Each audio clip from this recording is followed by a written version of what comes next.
expositor, el señor lingüista José Oviedo Palomino. Como ustedes saben, este curso constará de 8 sesiones de 3 horas cada uno para poder desarrollar y poder adquirir las competencias necesarias para poder utilizarlas en el día a día de su trabajo parlamentario. Para iniciar, palabras de bienvenida de la señora abogada Mayra Oblitas, jefa del Centro de Capacitación y Estudios Parlamentarios del Congreso de la República, para la cual solicito por favor un fuerte aplauso.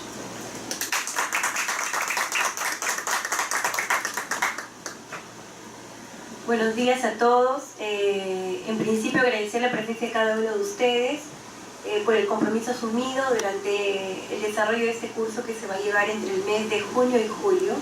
3 horas lunes, 3 horas el día viernes. Como conversaba con Rocío, la psicóloga del Congreso de la República, para mí es gratificante ver que el personal del servicio y la organización parlamentaria cada día quiere innovar sus conocimientos, o en algunos casos actualizar sus conocimientos. Y eso hace que nosotros como Centro de Capacitación nos esforcemos por cada día entregarles un mejor producto a los servidores del Parlamento. Por la experiencia pasada, el curso se inscribieron algo de 80 personas.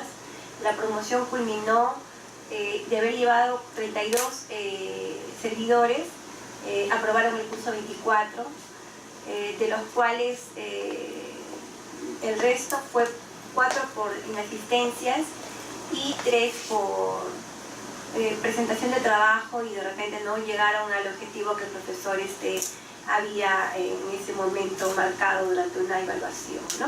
Entonces, ¿con qué le quiero decir con esto?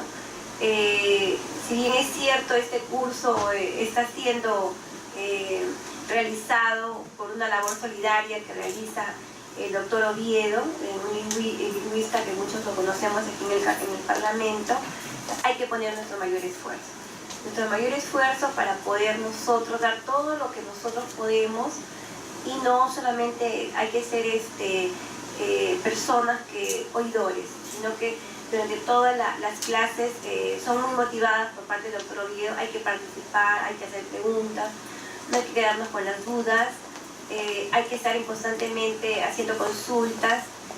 Solamente este curso, como ustedes verán, tiene 3 horas lunes, 3 horas días viernes, solamente hay un 20% de faltas. No podemos tener mayores faltas porque hay una rigidez en cumplir el sílabus, y lo que se quiere es que ustedes tengan conocimiento de cada clase que se realiza, porque al término de cada clase hay una hoja práctica que tienen que desarrollar de la clase realizada en el día, ¿no? Entonces, hay también las separatas del curso, están ya publicadas en la página del Centro de Capacitación. El PowerPoint está puesto ahí por clases. Si ustedes quieren darle lectura, de repente antes de venir a la clase, mucho mejor, porque solamente vendrían a saber algunas dudas de parte del maestro. Si tienen algún tema, algún inconveniente de no poder asistir a la clase lunes o viernes, no hay inconveniente de que ustedes puedan avisar. Avisen con tiempo a través del correo del SEC, tal vez al correo del profesor. Estar en constante comunicación. Nosotros lo que queremos es estar en una comunicación y coordinación con ustedes para poderlos apoyar, poderlos ayudar. De repente tienen que viajar por semana de representación, también lo avisan. Entonces el profesor también se prepara y les puede mandar algún trabajo extra por esa clase que ustedes no han venido. O también en la semana les da alguna u otra oportunidad para poder recuperar ese día de la hoja práctica que no resolvieron. Entonces, hay miles de formas que nosotros podemos apoyarlos, podemos ayudarlos a que avancen. Si todos nos apoyamos, todos vamos a avanzar. Entonces, vuelvo a felicitarlos, agradecerles por la disposición que ustedes se dan a sí mismos, la oportunidad de querer seguir creciendo como profesionales del Parlamento. No quiero ampliarme más, estamos empezando con retraso por ser el primer día, y les dejo ya prácticamente a partir de ahora con el doctor Oviedo, y por ser el primer día quisiera darles por parte de Recursos Humanos una charla motivacional a cargo de la psicóloga Rocío Gosser, que también más adelante vamos a ver si es que de repente en el receso preparamos un taller de coaching también para ustedes, ¿no? Muchas gracias y buenos días.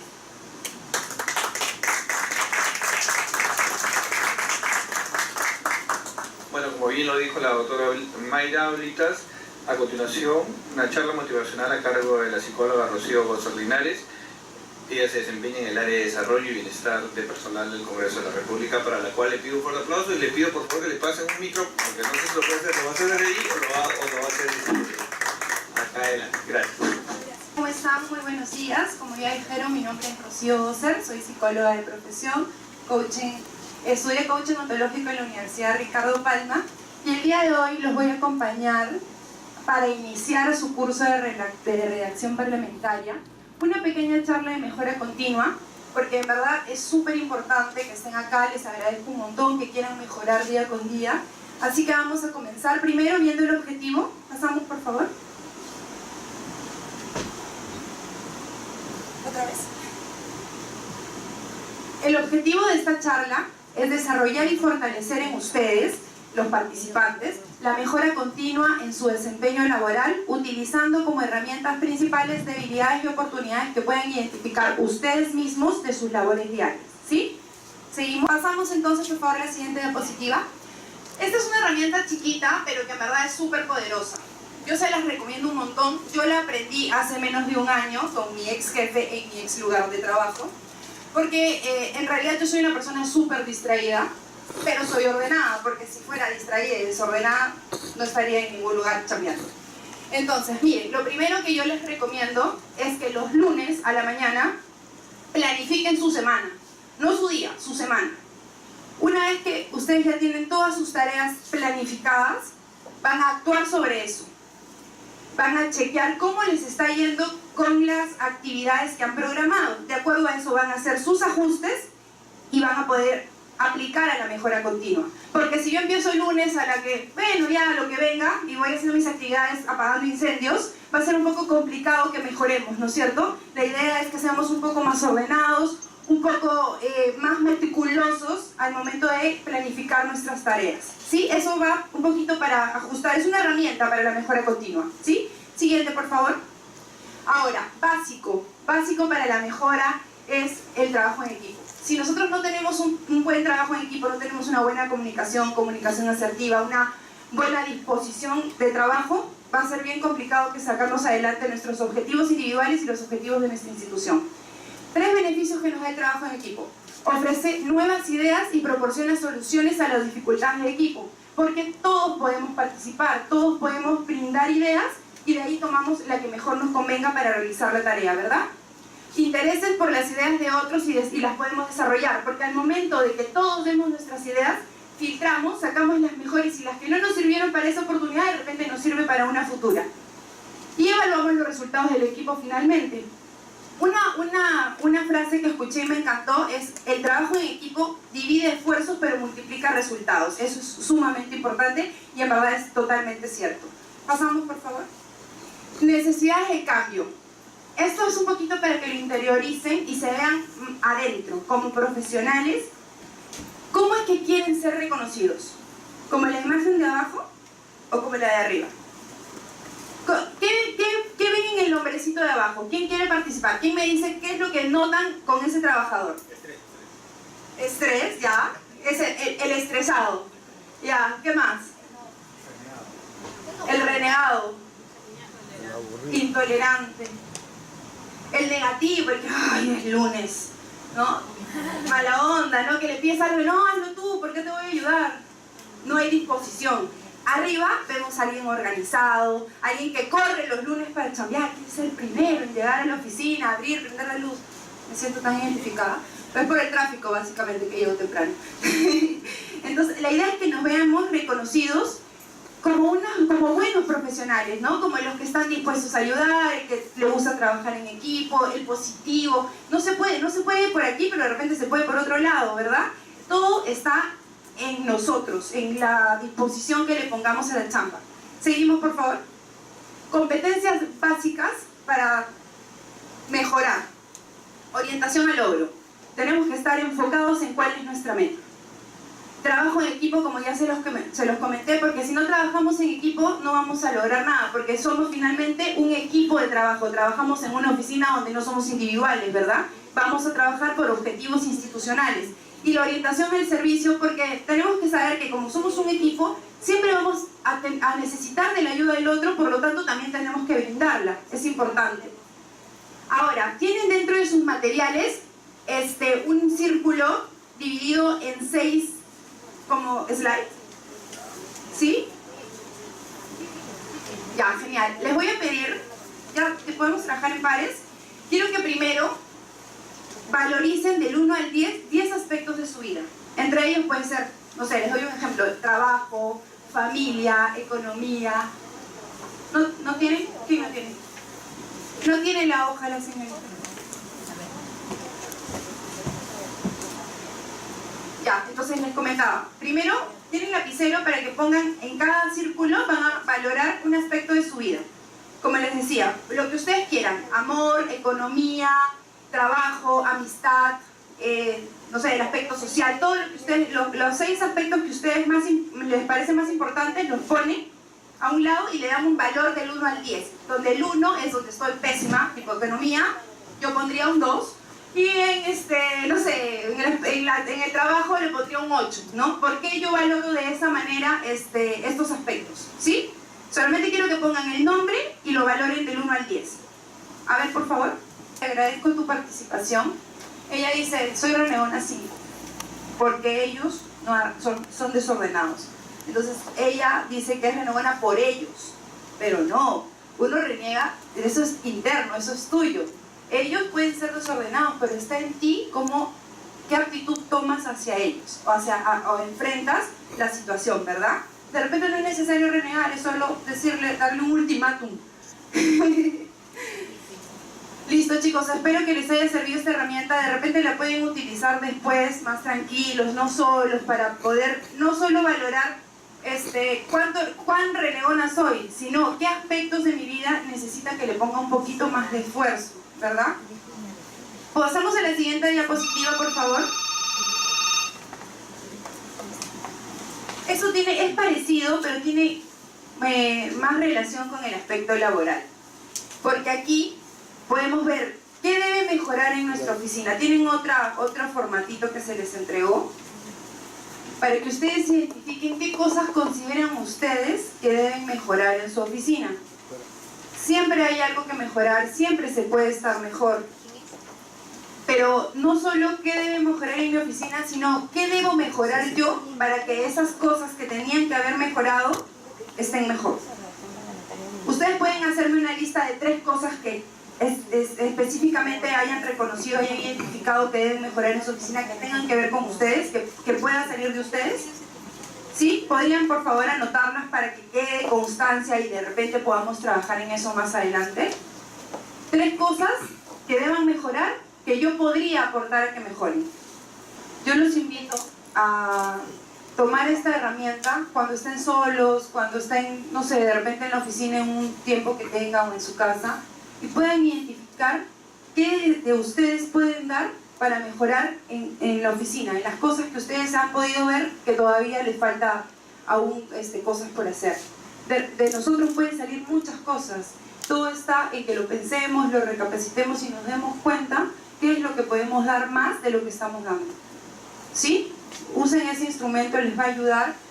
En este momento lo que yo quiero mostrarles es un video que de repente lo han visto antes, pero lo importante es que tomen conciencia y se sensibilicen y se den cuenta de que siempre podemos ser mejor, de que cada día podemos sacar la mejor versión de uno mismo para dar lo mejor de nosotros. Que nadie se vaya de su lado sin que ustedes le hayan dejado algo bueno. Vean este video y luego vamos a comentar, ¿sí? Y nada, los felicito por estar aquí, por querer seguir aprendiendo. Muchas gracias y en verdad les deseo la mejor de las suertes en su curso. Que todos aprueben. Acabamos con la parte protocolar, empezamos ya con las clases a cargo del doctor Oviedo. Lo dejo para que él pueda tener el desenvolvimiento total en el salón con ustedes, y una vez más agradezco su disponibilidad de tiempo y querer seguir reinventándonos. Es importante, sí. Buenos días. En primer lugar, como les decía en un inicio, el curso está diseñado para que ustedes tengan los instrumentos suficientes, no todos, sino los suficientes, para poder mejorar su competencia lingüística escrita. ¿Ya? Y esa competencia lingüística escrita supone que ustedes manejen o tengan un nivel de competencia también oral. Para el presente curso la competencia oral está supuesta, ¿no? No ha habido ninguna prueba de suficiencia de manejo adecuado de la oralidad, ¿no? Porque no se puede escribir lo que no se tiene claro, y lo que no se tiene claro pasa por un buen manejo de la oralidad. Entonces, como no ha habido una prueba de suficiencia del manejo oral, entonces acá tenemos supuesto de que el manejo oral que tienen ustedes es un manejo oral estándar, ¿no? Estándar, que cumple con los requisitos mínimos. Como tampoco ha habido una prueba de lenguaje, de competencia de lenguaje escrito, ¿no? Entendemos de que ustedes ya conocen los fundamentos del lenguaje escrito. ¿Cuáles son los fundamentos del lenguaje escrito? ¿No? Entonces, esos fundamentos del lenguaje escrito tienen que ver con el nivel de competencia que ustedes tienen para producir textos escritos. No ha habido una evaluación de ese nivel de competencia. En consecuencia, suponemos de que ustedes tienen las competencias básicas del lenguaje escrito. No lo tomen mal, pero dicho de manera muy inmediata, tienen competencia, o sea, tener competencia en el nivel básico del lenguaje escrito es que saber leer y escribir, ¿no? Como lo que eso implica, saber leer y escribir. Muy bien. El día de hoy nosotros vamos a empezar este curso con un tema con el cual se empieza muy pocas veces, empiezan muy pocas veces los cursos de redacción, que es el tema de la comunicación. Entonces, este tema de la comunicación es un tema importante para poder elaborar textos, porque si no se conoce en qué circuito comunicativo está uno, ¿no? Los textos pueden elaborarse de manera intuitiva, presuponiendo que, ¿no? Y a veces esa presunción no siempre es la más adecuada para dirigir el texto.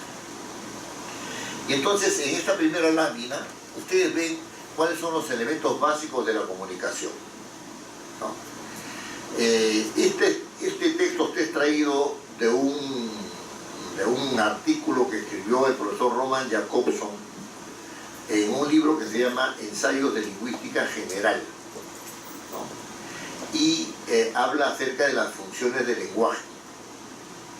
Básicamente son 6 los elementos que ustedes pueden ver ahí, ¿no? Y si ustedes los miran, les parecerán obvios, ¿no es cierto? Obvios. Para transmitir un mensaje, y el mensaje es el primer elemento de la comunicación, se requiere un emisor que lo elabore y un receptor que lo reciba, pero que lo entienda. ¿No es cierto? Porque nadie elabora un mensaje para que el otro no entienda, ¿no? Se elabora un mensaje para que la persona entienda. Pero ese mensaje ha sido elaborado según un código. Es decir, si nosotros hablamos castellano, tenemos un código castellano en nuestra mente, ¿no? Y si alguien habla francés, tiene un código francés. Si alguien habla las 2 lenguas, tiene los 2 códigos, ¿no? Y esos 2 códigos permiten establecer cuáles son, ¿no es cierto?, las maneras en las cuales se puede elaborar el mensaje. Ahora, todo el mensaje se refiere a algo y por lo tanto se refiere a un contexto determinado, ¿no? Cuando las personas dicen han sacado mi mensaje del contexto, lo que habría que preguntarles inmediatamente es cuál es el contexto en el cual usted dio su mensaje. Le aseguro que si ustedes le hacen esa pregunta, no va a saber responder cuál es el contexto en el cual tiene el mensaje. Porque es una fórmula que se utiliza, ¿no es cierto?, para decir que el mensaje ha sido trastocado. Pero esa fórmula está vacía de contenido, porque al hacerle la pregunta, muy difícilmente tiene una respuesta, ¿no? Entonces, vamos a entrar en detalle en cada uno de estos elementos que yo, en este momento yo únicamente los he enunciado, ¿no? Muy bien.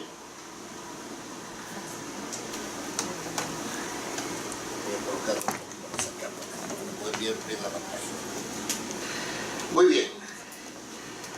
Cuando nosotros hablamos del emisor, no hablamos solamente de una persona que puede elaborar mensajes.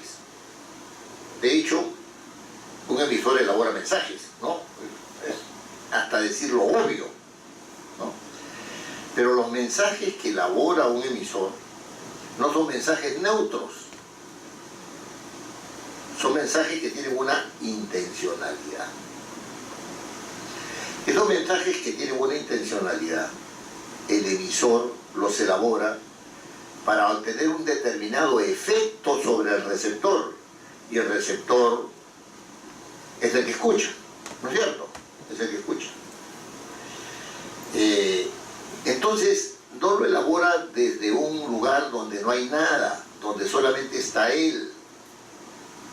Yo, por ejemplo, en este momento estoy elaborando un mensaje, ¿no?, como profesor, ¿no?, como un profesor que trabaja en el Parlamento, como un profesor que trabaja en el Parlamento y que es varón, ¿no es cierto? Como un profesor que trabaja en el Parlamento es varón y está parado o sentado en este caso frente a un auditorio. Mis receptores son varios, no es uno solo. Y entonces mis mensajes van siendo elaborados para ustedes.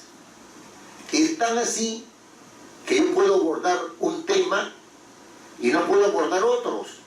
¿Qué haría yo hablando en este momento de biología genética? De lo cual no sé nada, por supuesto, ¿no? Pero ¿qué haría yo hablando de biología genética si ustedes esperan un curso de redacción de textos? ¿Se dan cuenta cómo se va delimitando? O sea, el emisor no es una persona que no tenga nada a su favor. Por ejemplo, ustedes pueden pensar de mí que yo soy abogado. Y no soy abogado, yo soy lingüista. ¿Se dan cuenta de lo que les estoy queriendo decir? Les estoy hablando como profesor, les estoy hablando sentado, les estoy hablando con determinado tipo de terminología adaptada al tema, sobre ese tema, etc. No va neutra la cosa. Ustedes lo están escuchando como trabajadores del servicio parlamentario. Estoy pasando al receptor. Tampoco ustedes son neutros. O sea, están aquí y alrededor de ustedes no pasa nada, ¿no?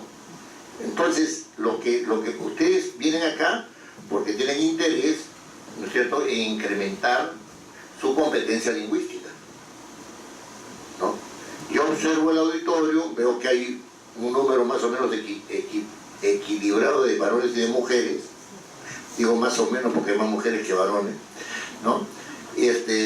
Veo que ustedes, algunos vienen cansados de la juerga del día domingo, ¿no?, o del ajetreo del día domingo por el Día del Padre, y entonces están con sueño y quieren dormirse, cosa que yo no se lo voy a permitir, pero no por una imposición, sino porque voy a tratar de hacer entretenida la clase, ¿no?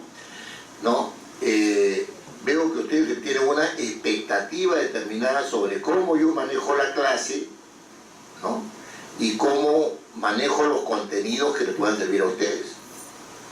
Al final de la primera clase ustedes dirán si regreso a la segunda o no, el profesor, esto no vale la pena, me voy a pisar.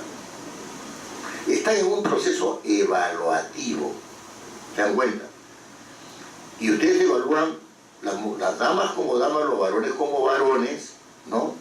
Evalúan según sus profesiones y están evaluando según los intereses que los han traído acá, ¿no? La mayoría de ustedes no pertenecen al servicio parlamentario. Yo llevo 31 años acá y conozco quiénes son del servicio parlamentario y quiénes no lo son, ¿no? Entonces, los intereses son distintos. ¿verdad? Lo que les estoy queriendo decir es que la relación entre el emisor y el receptor se va a dar a través del mensaje, evaluando las posibilidades de mensaje que tiene la persona, de elaborar el mensaje, y las posibilidades que tiene la persona que va, o el grupo que va a recibir el mensaje. No son mensajes neutros.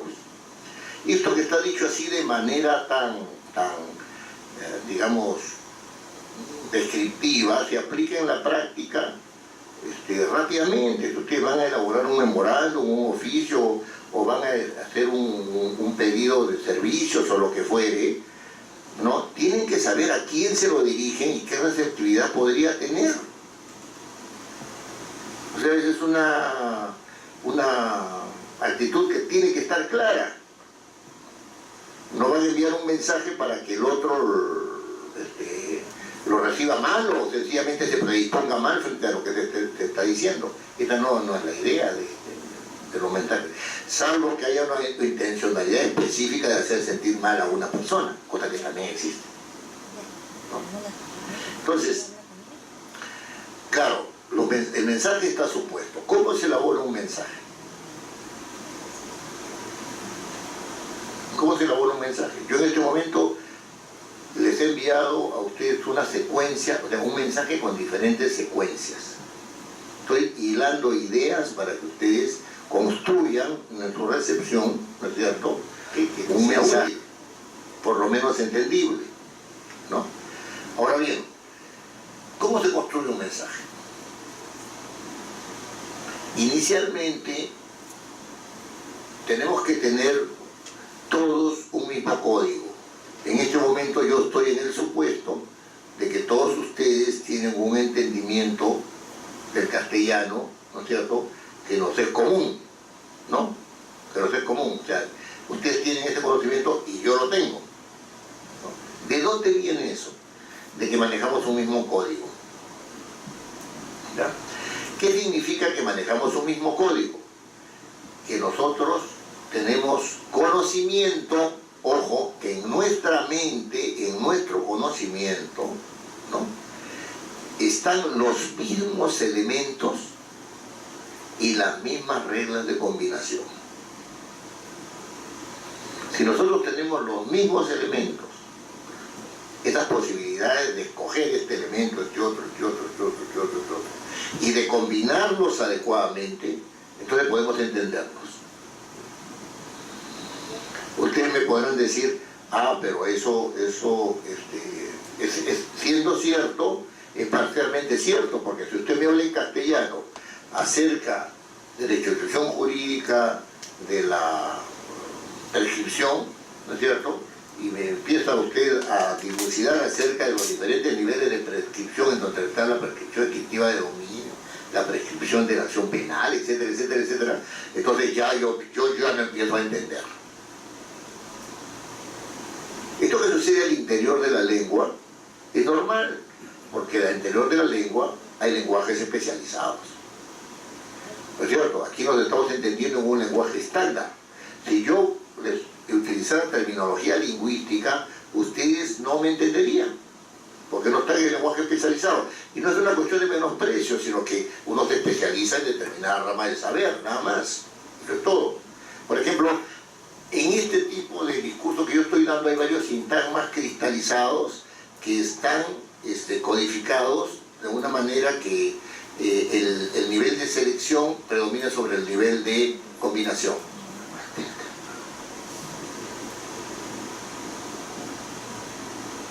¿No es cierto? Ya eso déjenselo a los especialistas, ¿no?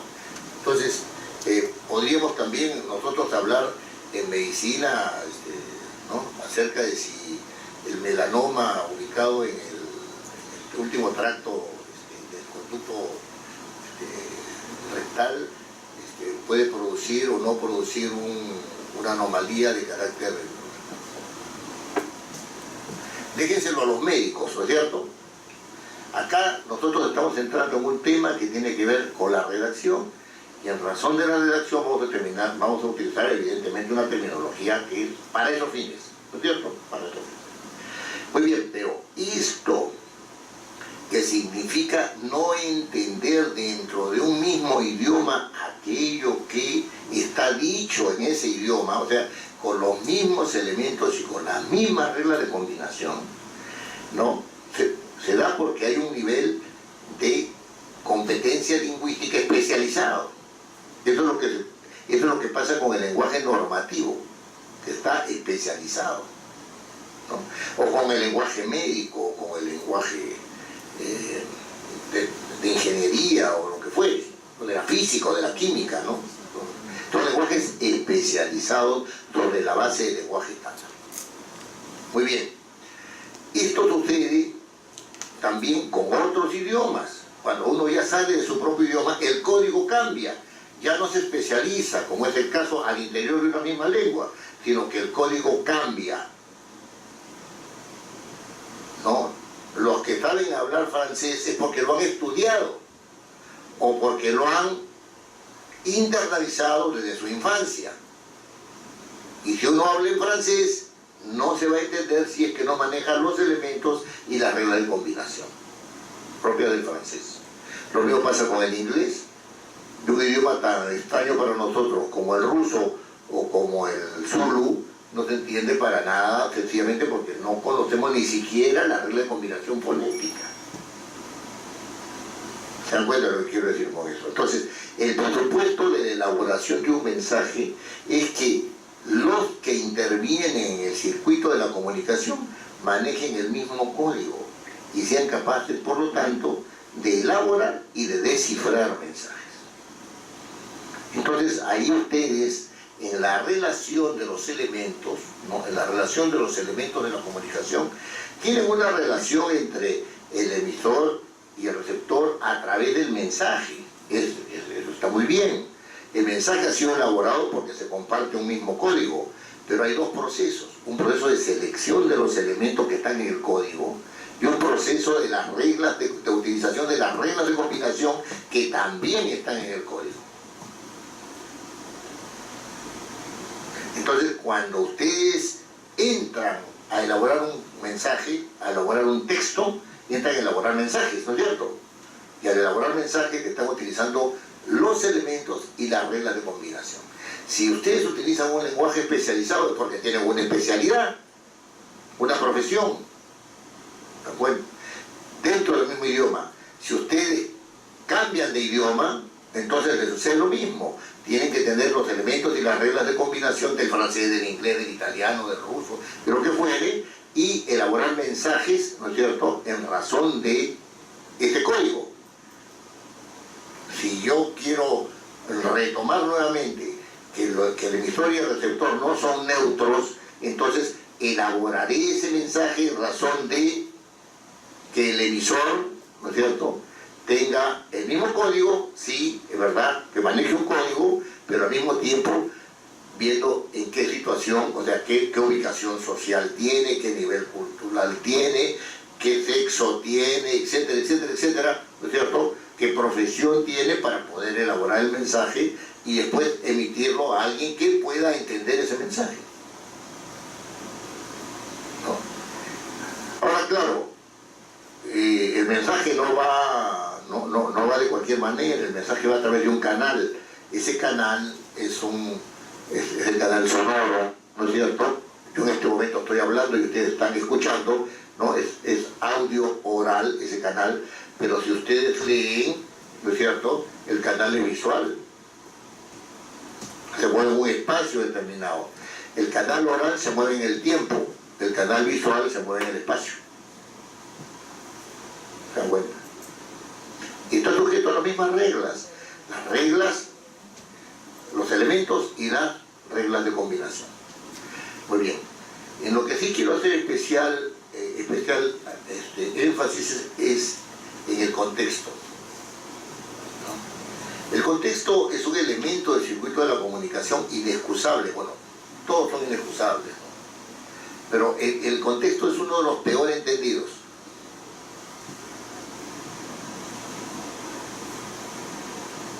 Cuando uno emite un mensaje y se refiere a algo extralingüístico.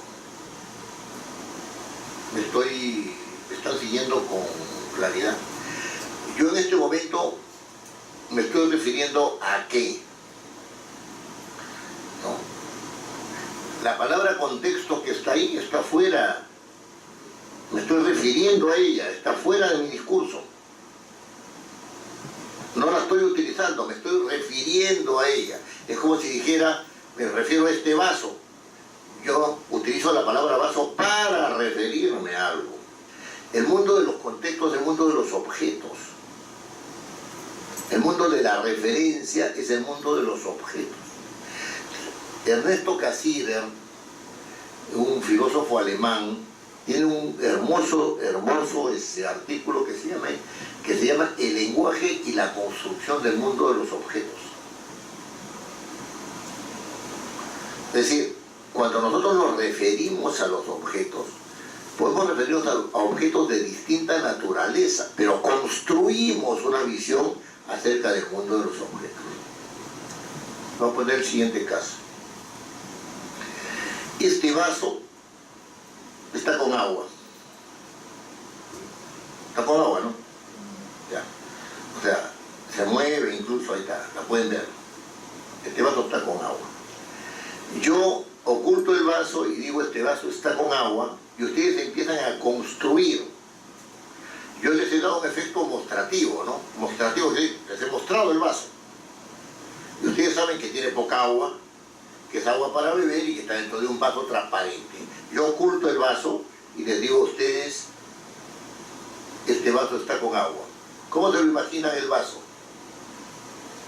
Cada uno va a imaginar el vaso, ¿no es cierto?, según las características de un vaso. Pero si vamos nosotros a entrar a las características aleatorias del vaso,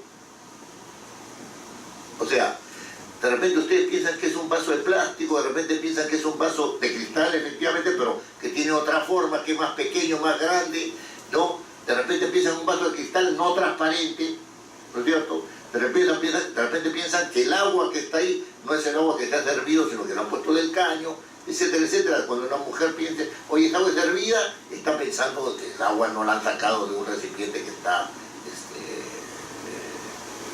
donde el agua está purificada.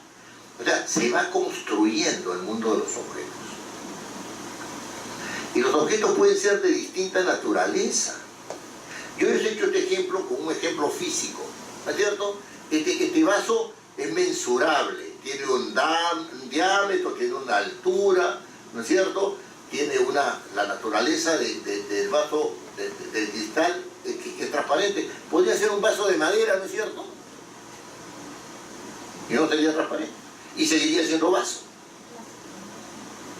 ¿Verdad? Entonces, este es un vaso físico. Ahí está. Pero hay objetos que no son físicos, ¿no?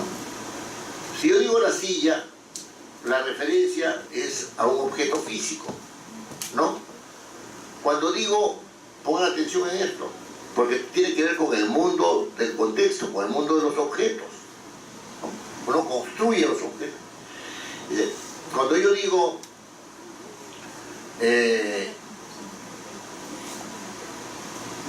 la silla tiene que ser de determinadas dimensiones, esa silla no existe, ¿no es cierto? Yo quiero que sea así, o sea, que se concretice de esta manera, pero mi objeto de referencia es conceptual.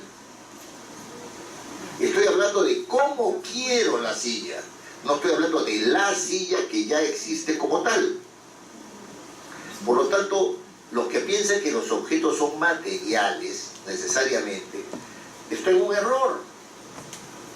Porque hay objetos que son meramente conceptuales, ¿no? Me disculpan un momentito, me está llamando mi jefa. Es la única llamada que atiendo en estos casos. Dime, negrita. Perfecto. Así es. Chao. Se había olvidado de que estaba en clase. Ya.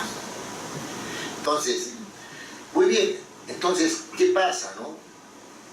que estamos ante un objeto de carácter conceptual. Esa sí ya no existe. Pero les puedo poner otro caso que es más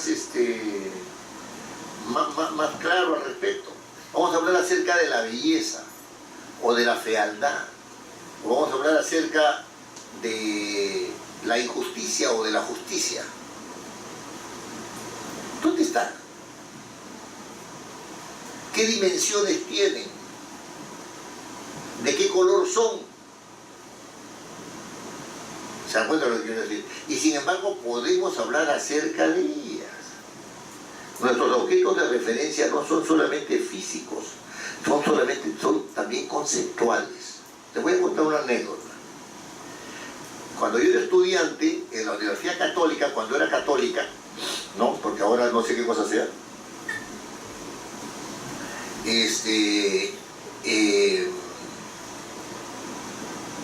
había polémicas políticas interesantísimas. Y en una de esas polémicas, yo acostumbraba a polemizar, porque yo siempre he tenido aficiones de carácter político, no partidario, pero sí aficiones de carácter político. Y recuerdo que Jorge Rodríguez Rabanal, el hermano del psiquiatra, ¿no? Roberto Rodríguez Rabanal, el hermano del psiquiatra, que creo que se llama Jorge, ¿no? Que ha escrito unos libros sobre las cicatrices de la pobreza, etcétera, etcétera, ¿no? Me respondió a una objeción que yo le había hecho. Yo le había dicho, la democracia es una categoría conceptual. La democracia no, en concreto, se plasma a través de determinados tipos de desarrollo de carácter político y social. Y Roberto pide la palabra y me dice, yo le voy a decir al compañero Oviedo, porque todos nos tratábamos de compañeros ahí, ¿no? Le voy a decir al compañero Oviedo qué cosa es la democracia. Y me da una definición. Yo vuelvo a pedir la palabra y le digo, don Roberto Rodríguez Rabanal está incurriendo en un error lógico. Está creyendo que una definición es algo concreto. Las definiciones por naturaleza son abstractas. Y él lo único que ha hecho es definir. Pero esa definición era su objeto de referencia. Era el contexto al cual él se refería. Era un elemento del contexto al cual se estaba refiriendo. Entonces, lo que le quiero decir con esto es que los objetos de referencia que forman parte del contexto, no son necesariamente objetos concretos. Los objetos concretos están sujetos a medición. No sé si me logro explicar. O sea, están sujetos a peso, a medida, a cantidad, ¿no? A eso están sujetos los objetos concretos. ¿Y nos podemos referir a ellos como parte de nuestro contexto? Sí. Acá hay dos vasos, tres micros. ¿Se dan cuenta lo que quiero decir? Una mesa, 30 sillas. Son objetos concretos. Nuestra referencia es a esos objetos concretos. Pero si yo empiezo una diferencia, ¿qué cosa entiendo por un vaso? ¿Qué cosa entiendo por una silla? ¿Qué cosa entiendo por la belleza, por la justicia, por el derecho? Que no sé cuánto. Mis objetos de referencia son objetos de referencia abstractos. Eso de lo abstracto concreto yo no lo entiendo por ningún lado. Marx decía que existía lo abstracto concreto. Yo decía, ¿de dónde ha sacado Marx eso? Lo habrá sacado de una mala interpretación de Kant, seguramente, ¿no? Lo real concreto, decía. Lo real abstracto. Eso es lo que más me llamaba la atención, lo real abstracto. Esto está contra la naturaleza de las cosas, ¿no es cierto? No puede ser que si dices algo, ¿no es cierto?, eso sea concreto. Si dices algo, puede tener una referencia concreta. Ese es otro problema. Es otro asunto. ¿Ya?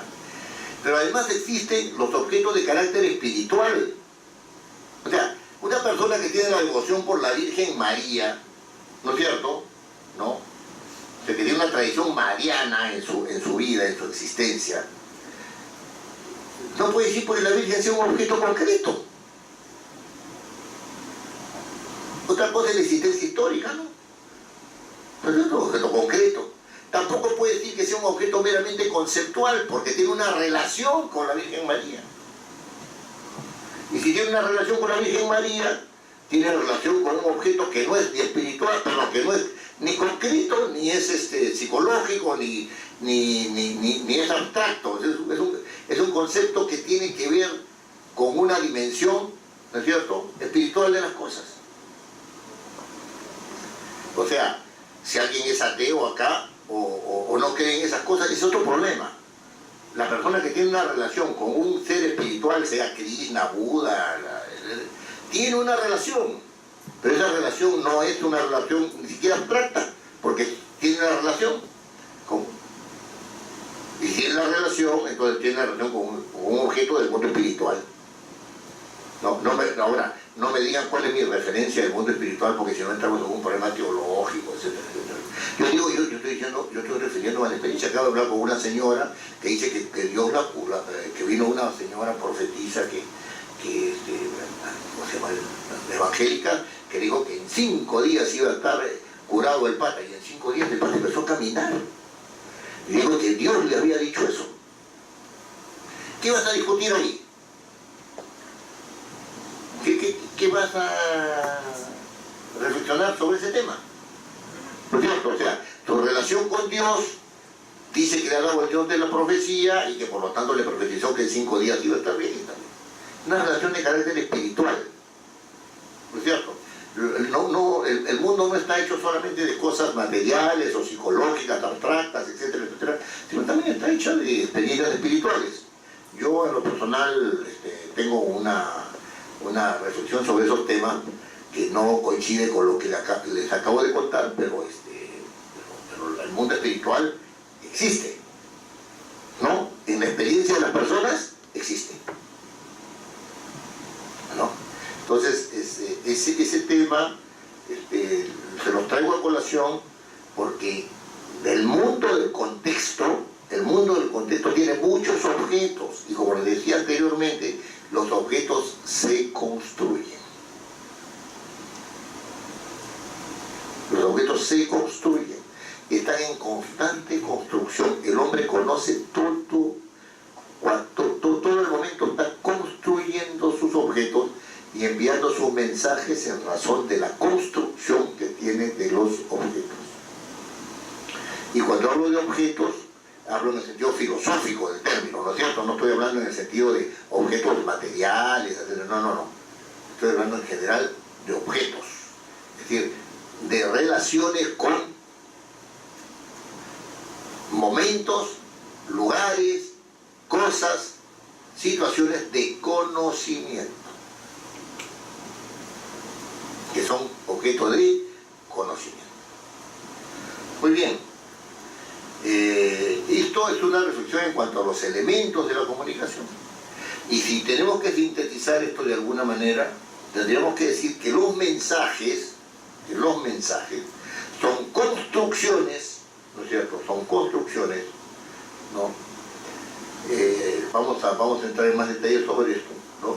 Son construcciones que tienen que ver con cómo el emisor se ve a sí mismo, ¿no es cierto? ¿Qué código utiliza para comunicarse con su receptor? El receptor, cómo entiende también el mensaje en relación con el conocimiento que tiene de sí mismo, ¿no es cierto? Y ahí descubre cuáles son los objetos de referencia. Todo esto se ha realizado a través de un canal, que es el canal que es en este momento audio oral, en otro momento puede ser escrito, ¿no? Muy bien. Nosotros en este momento tenemos que situarnos en la parte del código, porque nuestra competencia lingüística para construir objetos, ¿cierto? Es una competencia lingüística que pasa por el enriquecimiento o deterioro de nuestro código. Cuanto más conocemos nuestra lengua, mejores mensajes podemos construir. Cuanto menos utilicemos la lengua o la desconozcamos, nuestros mensajes van a ser peor construidos. ¿Cierto? Ese es el punto. Vamos a pasar a la siguiente lámina. Según Vamos a hablar acerca de las funciones en el proceso de la comunicación. Estas son funciones básicas, ¿ah? Hay más funciones que estas, son funciones básicas. Estas funciones en el proceso de la comunicación están centradas en cada uno de los elementos de la comunicación. Entonces, si yo hablo de la función expresiva, ¿no? Esta función tiene que ver con cómo el emisor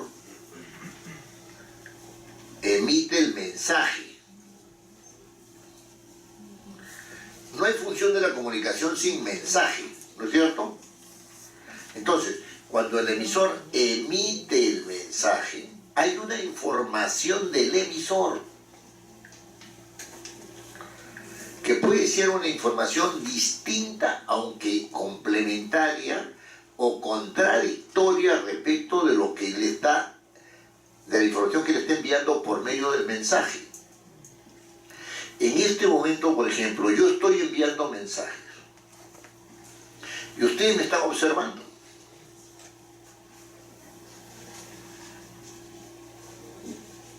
¿Qué observan?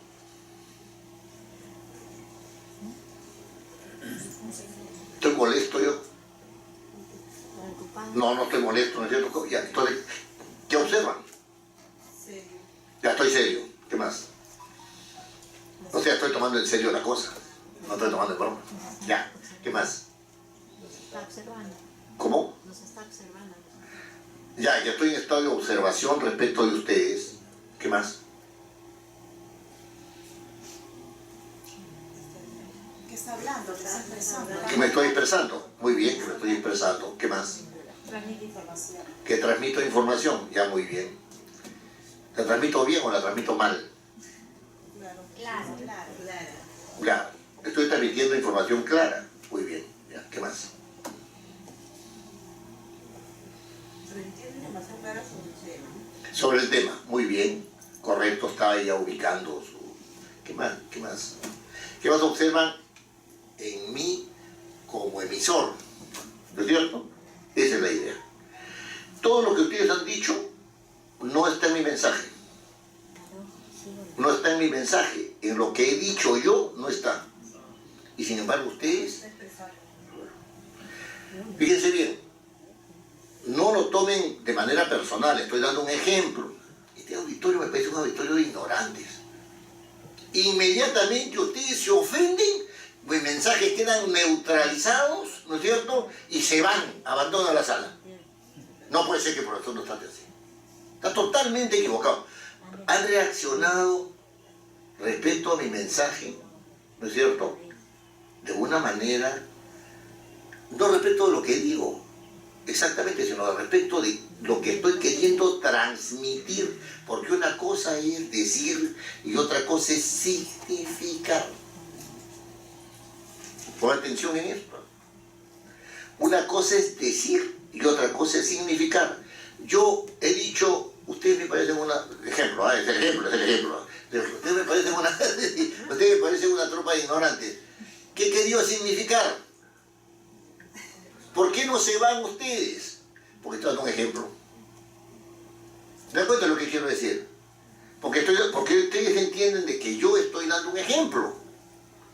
Los he advertido. No lo tomen de manera... Si no lo tuvieran, como hizo César Delgado una vez, noto porque lo hago notar porque ese fue un caso clarísimo de la función expresiva. Estábamos hace muchísimos años, ¿ah? Si no conocen a César Delgado, ustedes no conocen el Parlamento, dicho sea de paso, ¿ah? Así que vayan conociendo a César Delgado, que es una autoridad en derecho parlamentario. César Delgado, estamos en una reunión, él era director de comisiones. Estoy hablando del año 1988. ¿Ya? O sea, yo pertenezco al Jurásico. ¿Ya? Entonces, y César Delgado va a una reunión y dice, sí, porque acá hay una tira de flojonazos y de desubicados, que no sé cuánto. La mitad de la sala se fue. ¿Se dan cuenta?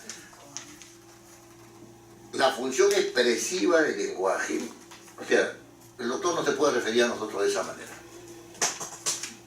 Es la función expresiva del lenguaje. Es el emisor el que está causando un efecto determinado, porque está siendo evaluado en lo que él ha dicho y cómo lo ha dicho.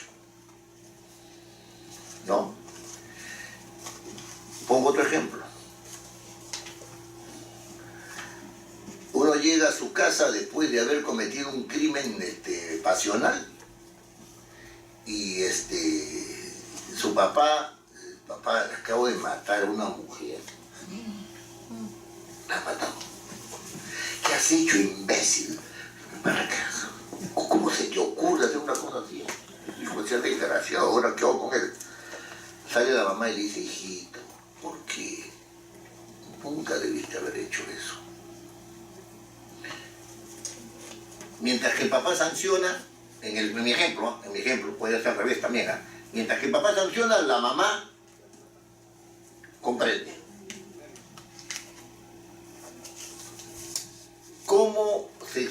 ¿Qué evalúa uno del padre? ¿Qué evalúa uno de la madre? No, ni siquiera lo que ha dicho, sino el efecto. Esa es la función expresiva del lenguaje.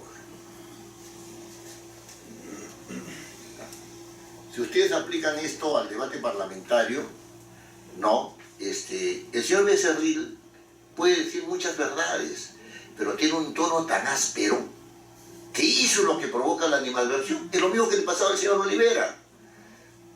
O sea, recuerdan ustedes a Olivera, ¿no es cierto? Al congresista Olivera, que decía a ustedes, y lo decía con un tono tan áspero que lo áspero de su intervención era lo que provocaba la ira, bueno, en la mayoría de los casos de los apelistas, ¿no? Porque en ese momento había mayoría apelista cuando Olivera estaba así tan polémico, ¿no? Entonces, cuando uno ve que el emisor se comporta de determinada manera independientemente del mensaje que pueda estar dando, eso es lo que se concibe como función expresiva del lenguaje. La función expresiva del lenguaje está centrada sobre el emisor. Después del mensaje, y estas dos funciones son funciones muy importantes, la función metalingüística y la función referencial. Fíjense ustedes, aquí estamos hablando de dos tipos de objetos. Pongan atención en esto. La función metalingüística tiene como su objeto el lenguaje. La función referencial tiene como sus objetos todo lo demás menos el lenguaje. Entonces ustedes me dirán, ¿cómo es eso? Claro, si yo digo, estamos en la sala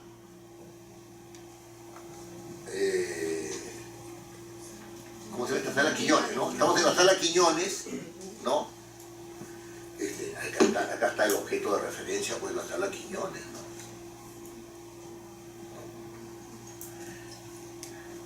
Estamos al costado de la sala Moyano, ahí está la sala Moyano, también es objeto de referencia, ¿no? Estamos debajo de la sala Grau, también ahí está la sala Grau, es objeto de referencia. Y nosotros seguimos ubicándonos, nuestro objeto de referencia. Quiñones es un héroe de la aviación peruana. Perfecto, seguimos ubicados acá. Los héroes del Perú son Grau, Boloñese y Quiñones, ¿no es cierto? Y Quiñones, seguimos ubicados acá. Esos son nuestro contexto referencial no lingüístico. La referencia de la función metalingüística únicamente es el lenguaje. Entonces ustedes me dirán, a ver, ¿cómo es eso?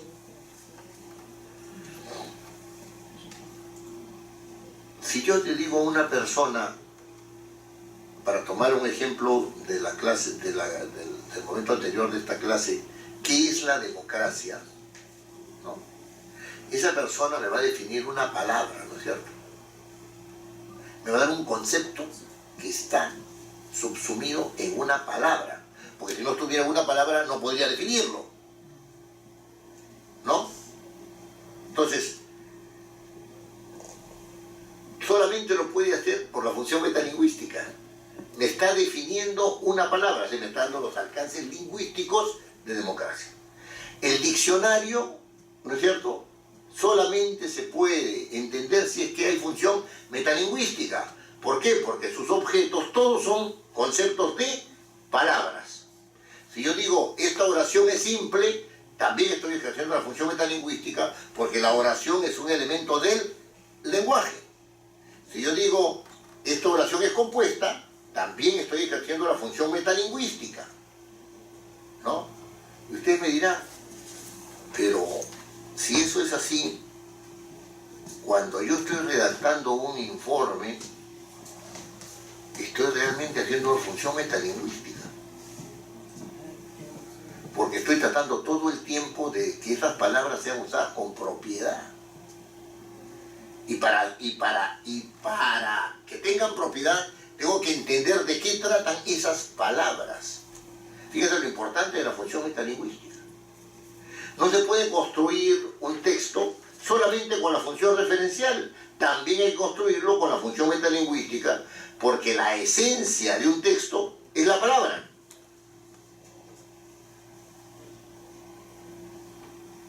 ¿Ustedes pueden darme un ejemplo de función metalingüística? Estoy utilizando la función apelativa. Predominantemente, ¿no? Predominantemente. Díganme ustedes. A ver, usted que tiene cara de mujer inteligente. Me juega al vacío. No me mira. ¿Puede darme un ejemplo de función metalingüística? Pero lo que usted acaba de mencionar, ¿no? Por ejemplo, esto es una oración. Eso no podría ser una... Está cerca, pero no me ha dado la respuesta porque está repitiendo lo que yo estoy diciendo. Muy bien. A ver, ¿quién me da un ejemplo de función metalingüística? ¿Cuántos sonidos tiene el lenguaje castellano? Ya, el abecedario. Ya no los sonidos, el abecedario. Han quitado 2, eran 27, quedan 25. Ya, 25. Esa es función metalingüística. Estoy hablando acerca de elementos del lenguaje. ¿No es cierto? Elementos del lenguaje. A ver, ¿qué otros ejemplos me pueden dar? Vamos a hacer un circuito de retroalimentación. ¿Cuántas vocales hay en el castellano? ¿Cuántas vocales hay en el castellano? ¿Y en el francés? 12. ¿Ya? Muy bien. Correcto. Estamos haciendo función metalingüística. Otros ejemplos. Esta es una de las funciones más difíciles de entender. ¿Quién va a caer? Si me refiero a un objeto, ya este micro, que está función referencial. Este vaso, función referencial. ¿No es cierto? ¿Cómo? Género, número, femenino. Claro, género, número de la palabra, ¿sabes? Porque como eso del género me raro. De las palabras. De las palabras. Ya, sí. De las palabras. Muy bien, género y número 4. No, esta palabra se puede concordar en género y número con esta otra palabra. Eso es claramente una función metalingüística. Porque está hablando acerca del lenguaje, de los elementos y de las reglas del lenguaje. La función metalingüística. La función metalingüística tiene una importancia capital. Vamos a ver después en los temas de redacción cuáles son las características del lenguaje bien articulado. Porque todos dicen que el lenguaje tiene que ser claro. ¿Y qué significa que el lenguaje tiene que ser claro? El lenguaje tiene que ser sencillo. ¿Y qué significa que el lenguaje tiene que ser sencillo? Son clichés. Oye, escribe con claridad y nadie sabe de qué consiste el asunto. ¿No? Entonces, cuando estamos hablando de eso, estamos hablando de una utilización del lenguaje. Yo no digo que la función metalingüística no tenga nada que ver con la función referencial, pero por supuesto que tiene que ver con la función referencial. Te he puesto de turno para Raquel, pero este es el doctor Javich, no le voy a responder, lo voy a llamar después. ¿No? Entonces, ese tema, ¿no? Es un tema que ustedes lo tienen que tener con cuidado. O sea, cuando ustedes dicen, oye, está bien, vamos a hablar acerca de el enriquecimiento, el delito de enriquecimiento ilícito, ¿no? Ya, ¿y qué entiendes tú por enriquecimiento ilícito? Esa pregunta es una pregunta clara de función metalingüística. Porque está preguntándole qué entiendes. ¿No es cierto? ¿Qué entiendes? Y entonces te vas al Código Penal y dices, esto entiendo yo. Porque se trata de un lenguaje especializado. Entonces hay que ir al Código Penal, ¿no es cierto? Lenguaje especializado. ¿No? Pero eso es claramente una función metalingüística porque está aludiendo al concepto de ese término, de esa locución. ¿Eso tiene efectos sobre el mundo referencial? Sí los tiene. Pero estamos tratando de una palabra, no estamos tratando de un conjunto de palabras y no estamos tratando de un hecho determinado al cual ese concepto debe de ser aplicable o no. Es otro tema. En el derecho, la tipicidad, por ejemplo, en el derecho penal, la tipicidad de un delito, ¿no es cierto?, tiene que ser claramente entendida para aplicarla al hecho que está al amparo de esa tipicidad. La primera es función metalingüística, la segunda es función referencial.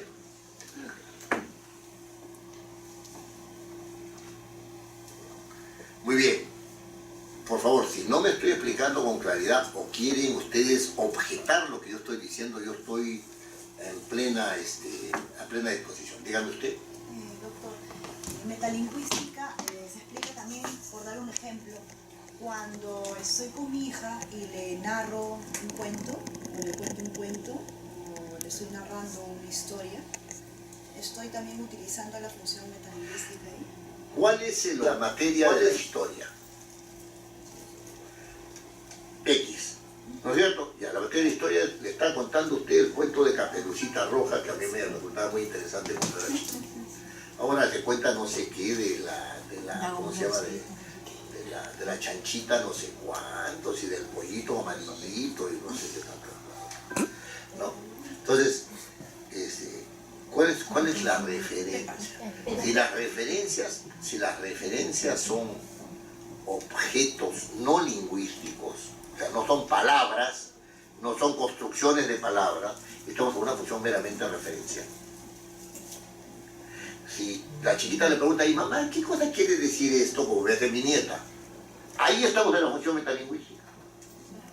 ¿Qué significa tal cosa? Yo como lingüista a veces utilizo palabras rebuscadas. Dicen que rebuscadas, pero es una cuestión de competencia lingüística, ¿no? O sea, entonces, yo palabras rebuscadas y mi nieta me pregunta, ¿y papá qué significa tal? Ah, entonces le explico, significa tal cosa, tal otra. Ahí estoy en la función metalingüística. ¿No?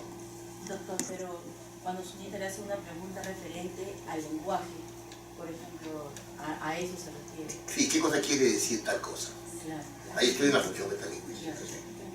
Pero siempre y cuando sea directamente con el lenguaje. Ah, sí. Siempre el punto de referencia esté Que tenga relación en el con lenguaje. En el lenguaje, así es. El punto de referencia. Yo me confundí un poco cuando usted dio el ejemplo, si alguien me pregunta a mí, ¿qué es la democracia? Entonces, pero digo, me está haciendo una pregunta, ¿no? Pero no me está diciendo la pregunta referente al lenguaje. Quizás en metalingüística yo le entendía como escribo el mes con mayúscula o con minúscula. Es una pregunta metalingüística. Exacto, a eso me voy, o sea. Sí, pero ojo. Pero cuando habla, lo que no me quedó claro es cuando me hacen a mí la pregunta, ¿qué es la democracia? No me quedó claro qué tal podría ser metalingüística. Buen punto, porque la pregunta apunta a que usted señale un objeto concreto o que señale un objeto puntual que esté fuera del lenguaje. Y como no puede dar respuesta de un objeto, porque la democracia no existe como objeto, entonces está una definición. Entonces está en la función metalingüística, no está en la función referencial. Porque es imposible que usted vea a la democracia caminando por la calle contoneando sus dones, como diría Neruda. ¿Se da cuenta de lo que le quiero decir? O sea, ahí la pregunta es muy buena, porque hay un nivel de fineza en esto. O sea, usted cree que está en la función referencial, y no siempre está en la función referencial, está también en la función metalingüística.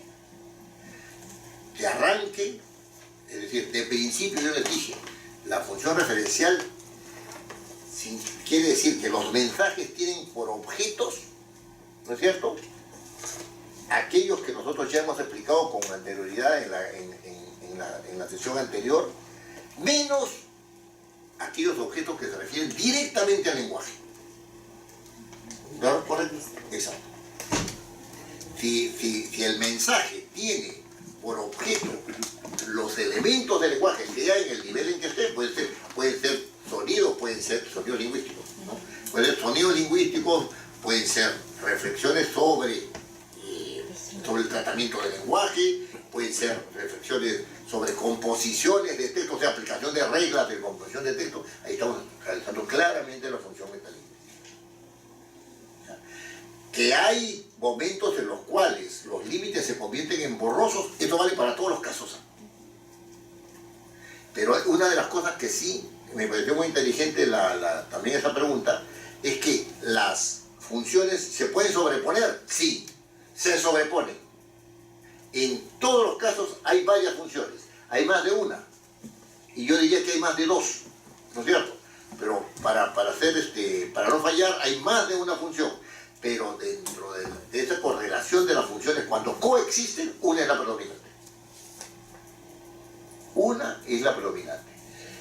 Pero ojo, una es la predominante desde el punto de vista del emisor, y otra es la predominante que puede ser hecha predominante por el receptor. Por ejemplo, en el hemiciclo dicen, sí, pues los de izquierda tienen un problema de género, ¿no?, que no han solucionado todavía. ¿Quién está hablando? Está hablando alguien del fujimorismo. Un ejemplo, ¿no? Está hablando alguien del fujimorismo. Se para uno del Frente Amplio y dice, señor, nosotros no estamos tratando el problema de género. ¿Qué han hecho ahí? Ha sucedido, ¿no? En la penúltima sesión pasó eso. La señora Marisa Glave, no estamos tratando el problema de género. ¿No? ¿Qué ha hecho ahí? Ha desplazado, ¿no es cierto? Está tratando de desplazar el punto de referencia. Si trata de desplazar el punto de referencia, quiere decir que llega bien a la conclusión diciendo el debate es otro.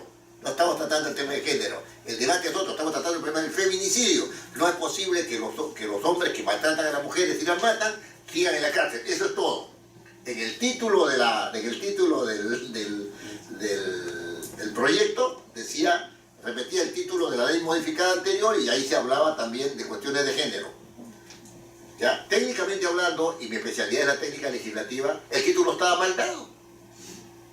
Porque no estaba tratando de un problema de género, estaba tratando de un problema de maltrato a las mujeres, ¿no es cierto?, que era desarrollo sí de esa ley.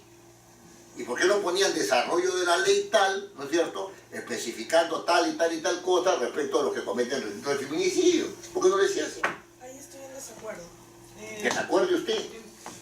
El tema de género, es decir, todas las palabras, hay palabras que tienen distintas connotaciones más allá de cómo uno las pueda definir, ¿no? Claro. Por ejemplo, cuando usted hace referencia a la palabra democracia, es decir, si nosotros acudimos al diccionario podemos tener una interpretación literal de la democracia, pero en general en el lenguaje político se entiende que hay por democracia. Violencia de género ha sido un tema definido desde hace muchísimo tiempo, y que el concepto evoluciona de acuerdo al derecho constitucional y a los derechos humanos, porque así es materia viva, así lo dice nuestro Tribunal Constitucional. Entonces, cuando hacemos referencia al tema de violencia contra mujeres, en el Perú desde el año 95 se hace referencia a un tema de violencia de género. Entonces, el tema ahí era que se estaba tratando el tema de beneficios para violadores, es decir, quitarle beneficios a violadores, y el objeto de la norma era clarísimo, el objeto de la ley tal cual señalaba que era para evitar beneficios penitenciarios a violadores.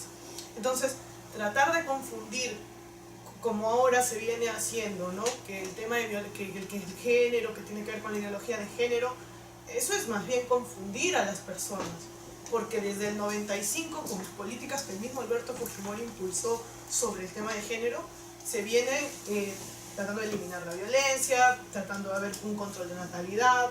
Entonces, ¿por qué desviarlo, no? ¿Por qué desviarlo cuando nuestras normas, nuestras obligaciones internacionales, nuestras obligaciones nacionales tienen que ver con eso en todo el mundo?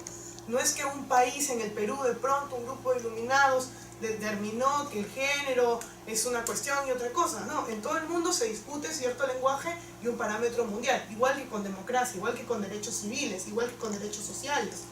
Entonces, no, ahí más bien es confundir a la opinión pública, yo siento. Correcto. El tema no va por una discusión de si... el tema no va por una discusión sobre si se trata de un problema que tiene fundamento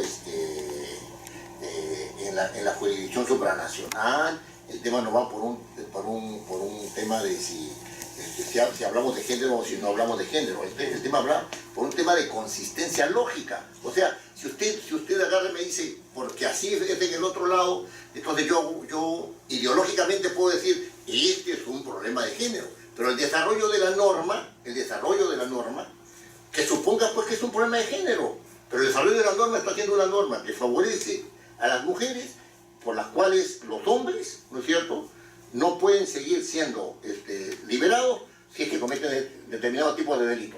Perfecto. Es que no va a O sea, no va el hecho de tener, discúlpeme usted con todo respeto, no voy a entrar en un tema de carácter jurídico sobre el asunto. Yo estoy aludiendo a un tema de consistencia lógica. El hecho de que usted diga desarrollo de la ley número tal, no sé cuánto, sobre el tema tal, eso no inhibe que no sea un problema de género, que lo siga siendo. El problema es un problema de consistencia lógica. Lo otro es un problema político, ahí yo ya no entro. O sea, el problema político jurídico. La consistencia lógica en la redacción. Y yo estoy hablando ahora desde el punto de vista de la redacción, no de los derechos humanos, ¿no? Tema que también, por supuesto, a mí me resulta sumamente interesante. El otro tema, el tema de la metalingüística y de la función metalingüística y de la función referencial es un tema central en los mensajes. Es un tema central en los mensajes. ¿Qué significa que es un tema central en los mensajes? Y esto lo vamos a ver después, no después, sino un ratito después. ¿Hasta qué hora tenemos tiempo? 12:30, ¿no? Ahí está bien. Tenemos un tiempito. Vamos a verlo desde el punto de vista es un tema central. ¿Por qué? Porque cuando uno plantea un proyecto de ley o cuando uno plantea una problemática determinada, ¿no?, el tema es cuál es mi referente. Ese es un punto central. ¿A qué me quiero referir yo? Significa cómo quiero tratar un tema determinado. En derecho es qué materia quiero desarrollar. Porque en derecho no se habla de tema, ¿no?, sino se habla de materia, ¿no? Materia desarrollada. Muy bien. Vamos a continuar entonces. Pero vamos a continuar, puede regresar a la primera lámina desde el siguiente punto de vista. La primera, esta es la segunda, perdón, a la segunda. Le han hecho bien bonito su transición, cosas que yo no acostumbro a hacer. Pero en fin, buena Yuli. Entonces, ¿no? Fíjense, el punto central para el caso nuestro, de conocer la redacción de texto, es un tema que tiene que ver con cómo yo conozco mi código para poder utilizar los elementos y las reglas de una manera consistente. Es decir, cómo yo conozco, qué competencia lingüística tengo para yo poder elevar, ¿no es cierto?, esos elementos y esas reglas al nivel de un texto, ¿no? Y entonces, como hay información en el código que es necesario hacer consciente porque constituyen instrumentos para elaborar el mensaje, yo voy a entrar al tema del código, ¿no?, y ver qué elementos hay al interior del código para que se tengan como instrumentos para elaborar mensajes. La siguiente. Fíjense ustedes, en el código hay elementos, ¿no es cierto?, que me dan información de carácter nocional y otras que me dan información de carácter relacional. ¿Qué significa eso? Que las palabras están constituidas por una parte que me da información de nociones, significados, ¿ya?, referentes a determinados objetos.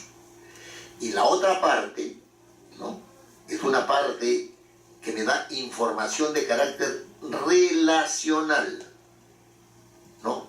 ¿Qué significa eso? Que me da una información que me permite establecer relaciones con otros términos. Por ejemplo, ustedes tienen aquí la palabra gato, ¿verdad? Lo ubican, ¿no es cierto? Lo ubican, gato.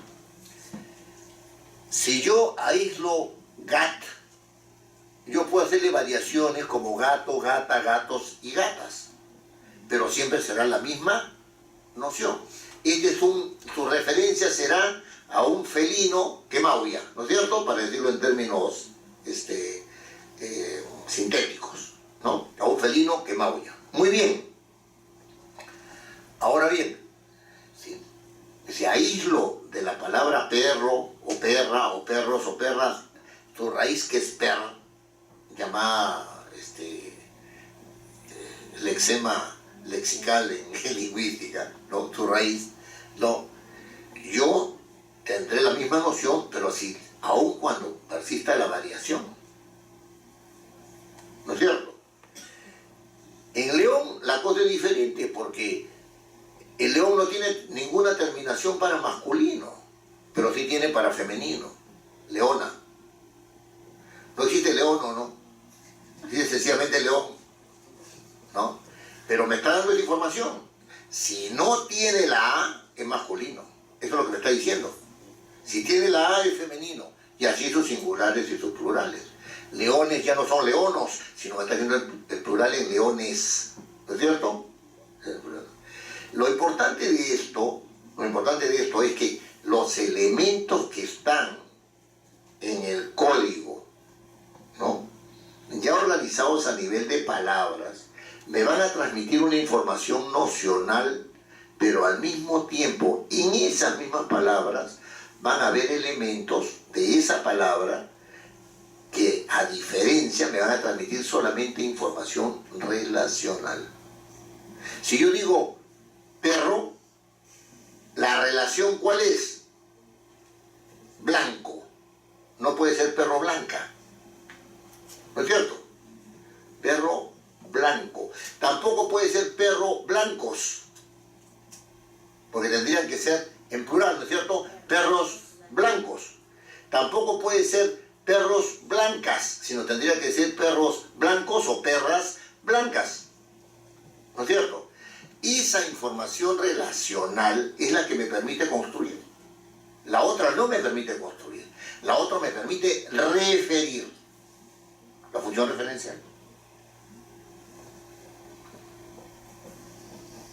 Este es uno de los primeros recursos que tenemos en el lenguaje. Por eso el enriquecimiento lingüístico es sumamente importante. O sea, si ustedes quieren redactar bien, lean. Lean no significa vengan al trabajo a leer, no, lean aparte del trabajo.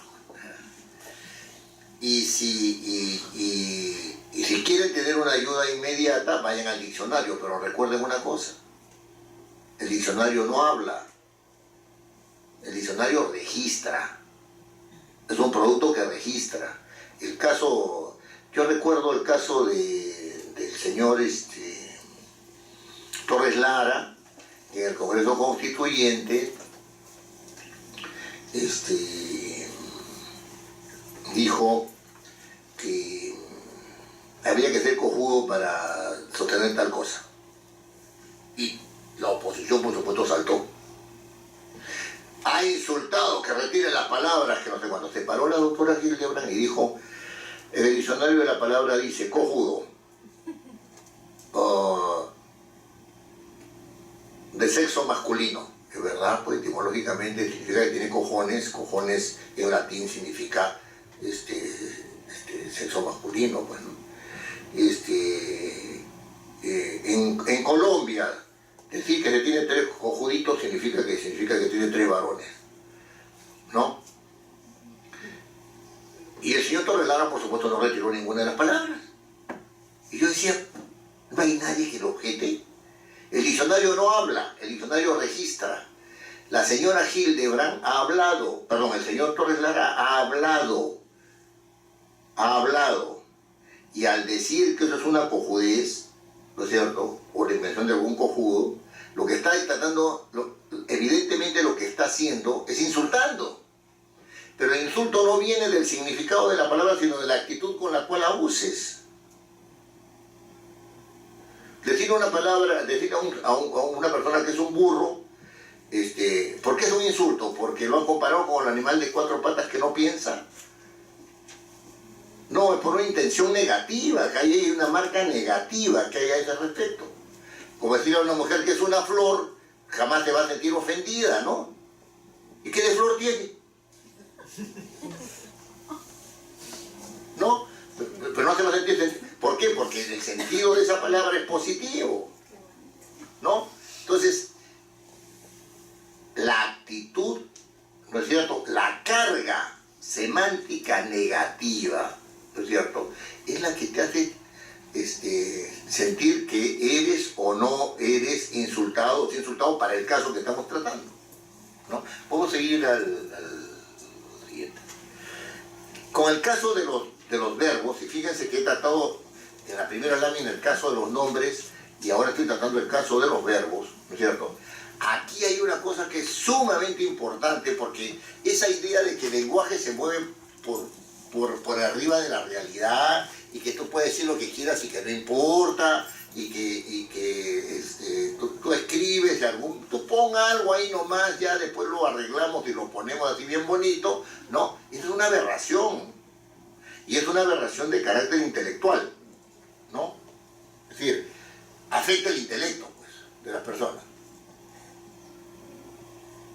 Muy bien. ¿Por qué digo eso en este momento que estoy tratando el tema de los verbos?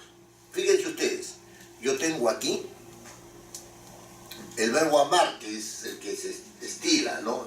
Acá está, amar. Amo me ubica en el presente, me ubica en la primera persona, o sea, el que está hablando. Si yo digo amas, me ubica en el presente, pero me ubica respecto del que está escuchando, ¿no es cierto? O sea, el verbo tiene esa característica, ¿no? Si yo digo amaron, ya estoy en el pasado, amarías, estoy entre el futuro, ¿no es cierto?, entre el futuro y el presente, estoy jugando ahí, ¿no es cierto? Muy bien, la característica del verbo no es la referencia a un objeto, sino la inserción en el tiempo. El tema del tiempo es un problema central en la vida del ser humano. O sea, todos estamos sujetos a la temporalidad, ¿o no?